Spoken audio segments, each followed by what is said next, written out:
আজকের ম্যাচ খুবই দারুণ একজন অপোনেন্টের সাথে। তো ওনার আইডিতে কি এমন নাই, সব প্লেয়ারই মোটামুটি স্ট্রং। তো ম্যাচের শুরু, তো অপোনেন্ট খুবই ভালো প্রেস করতেছিল, আর আমি ডিফেন্সের দিকে একটু বেশি মনোযোগ, কারণ বারবার হুটহাট করে উইং দিয়ে ঢুকে যেতেছিল। তো অপোনেন্ট এখানে একটা ক্রস করার চেষ্টা করে, বাট আমি খুব ভালো মতো ডিফেন্ড করি। তো অপোনেন্ট একটা কর্নার কিক পায়, কর্নার কিকে অপোনেন্ট গোল করে দেয়। আসলে সরাসরি গোল করে না, কর্নার কিক থেকে একটা সুযোগ পায়, দেন আমি মিস পাস করি। আমার কলিদ আমি জানি না কি করতেছিল, তো অপোনেন্ট এখানে হেড দিয়ে গোল করে দেয়। আমার কলিদ কি কারণে যে এরকম মানে পাকা পড়ে গেল সেটাই বুঝলাম না। তো তারপর আমি একটা কাউন্টার অ্যাটাকে যাই, কিন্তু অপোনেন্টের ডিফেন্স স্ট্রং হওয়ার কারণে আমি তেমন সুযোগ পাইনি। তো অপোনেন্টের এমবাপ্পে ছিল, সিএফএ আসলে প্রচুর রান মেক করতেছিল। তো এখানে ওনার এমবাপ্পে বলটা পায়, যদিও উনি জানি না কেন নিচের দিকে চলে আসছিল, স্কোর করে নেই। তো এরপরে আমি কাউন্টারে যাওয়ার জন্য চেষ্টা করতেছিলাম, বাট কাউন্টারে তেমন ঠিকঠাক মতো পারতেছিলাম না, উনি শুধু অ্যাটাক করতেছিল। আসলে ওনার খেলাটা ছিল দেখার মতো। এখানে উনি একটা দারুণ সুযোগ পায়, বাট আমার গোলকিপার সেভ দেয়। তো পরে আমি কাউন্টার অ্যাটাকের দিকে যাই, এন্ড এখানে আমার কলিত খুব সুন্দর মতো বের হয়ে গেছিল। তো অপোনেন্ট এখানে একটা ডেঞ্জারাস ট্যাকেল করে, যে কারণে অপোনেন্টের প্লেয়ারকে রেড কার্ড দেয়। তো আমি তোকে দিয়ে পেনাল্টি শুটটা নেই, আর ডান দিকে দিই, অবশ্যই গোল হয়ে যায়। তো ম্যাচ 1-1 গোল ড্র।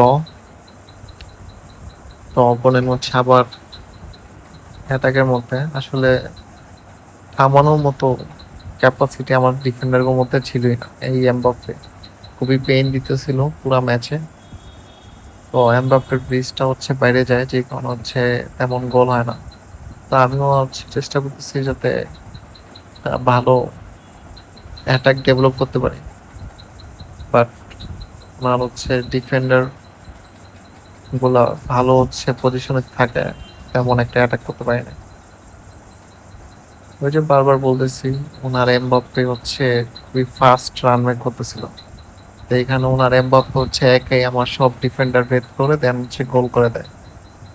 আসলে যখন একটা প্লেয়ার ফর্মে চলে আসে তখন তাকে আটকানো খুব মুশকিল। তো এরপর ম্যাচ 2-1 পিছিয়ে থাকি।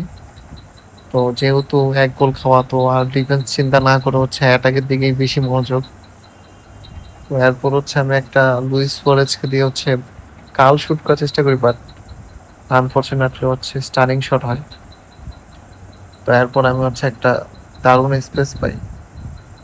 তো মডরিচ বলটা পাস দেয়, আমারই তো সেকেন্ড গোলটা করে।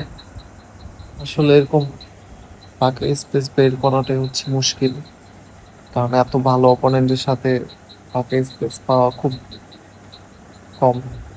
তো দেখতে দেখতে হাফ টাইম, হাফ টাইম 2-2 গোলে ম্যাচ ড্র। তো হাফ টাইমের পরও তেমন একটা অ্যাটাক বেশি দিতে পারিনি, সারাক্ষণ অপোনেন্টই দিল। কিন্তু আমি একটা দারুণ পাস বিল্ড আপ করি, আর যেটা চাইছিলাম লুইস সুয়ারেজকে দিয়ে একটা ব্রিজ কাল করে, আসলেই দেখার মতো একটা গোল।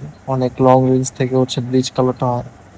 তো ম্যাচে আমি 3-2 গোলে এগিয়ে, অর্থাৎ এক গোলের ব্যবধান। তো তারপর অপোনেন্ট খুব ভালো অ্যাটাক করতেছিল, আমি শুধু চাচ্ছিলাম কোনো রকম জাস্ট ম্যাচটা শেষ হোক। আসলে যে দুইটা সিএফ অপোনেন্ট রাখছে উপরে, তাদের হারানো খুব মুশকিল। তো অপোনেন্ট এই জায়গায় দুর্দান্ত একটা অ্যাটাক নিলেও আমার ডিফেন্ডার কারণে যেটা পারে নাই। তো শেষের দিকে আর তেমন সুবিধা করতে পারেনি, ম্যাচ 3-2 শেষ হয়।